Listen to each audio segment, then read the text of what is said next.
سے ہی پتہ چلتا ہے کہ ادھر زوار کی منگنی کی تیاریاں ہو رہی ہیں، تو وہ اسی وقت زوار کے پاس جاتی ہے اور زوار سے کہتی ہے کہ کیا تمہارے گھر والے تمہاری شادی کر رہے ہیں؟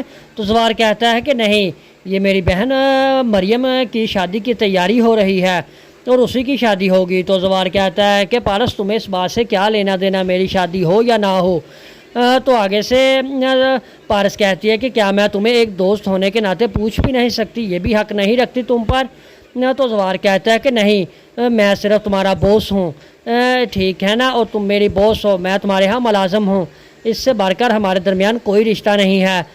تو پارس کہتی ہے کہ زوار سوچ لینا پھر ایک دفعہ، یہ پھر اگر یہ رشتہ ہی ہے تو پھر تم مجھے کسی اور کو کیوں نہیں دیکھنے دیتے، یا کوئی اور مجھے دیکھتا ہے تو تمہیں غصہ کیوں آ جاتا ہے؟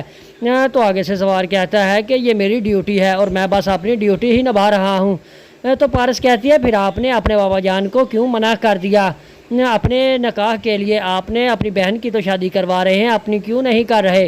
حالانہ کہ آپ کے تایا جان تو آپ کو رشتہ بھی دے رہے ہیں اور آپ نے میری آفتاب سے بھی شادی نہیں ہونے دی، اس کا میں کیا مطلب سمجھوں؟ تو زوار کہتا ہے یہ وقت ہی بتائے گا کہ اس کا کیا مطلب ہے اور کیا نہیں۔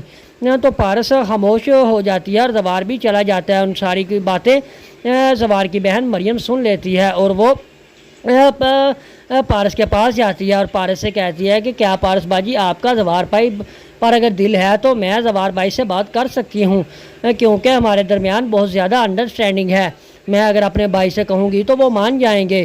تو پارس کہتی ہے کہ دیکھ لینا یہ نہ ہو کہ کہیں تمہارا بھائی مجھے ٹھکرا ہی نہ دے۔ تو آگے سے مریم کہتی ہے کہ نہیں پارس باجی ایسی کوئی بات نہیں ہے، مجھے اتنا یقین ہے کہ میں اپنے بھائی کو جو بھی بات کہوں گی وہ مان لیں گے، وہ ایسا ہرگز نہیں کریں گے۔ تو آگے سے مریم کہتی ہے کہ ٹھیک ہے، اگر تم اپنے بھائی پر اتنا ہی مان ہے تو پھر اس سے بات کر کے دیکھ لو، مجھے تو کوئی تنگی نہیں، میں تو اس سے شادی کرنے کے لیے تیار ہوں۔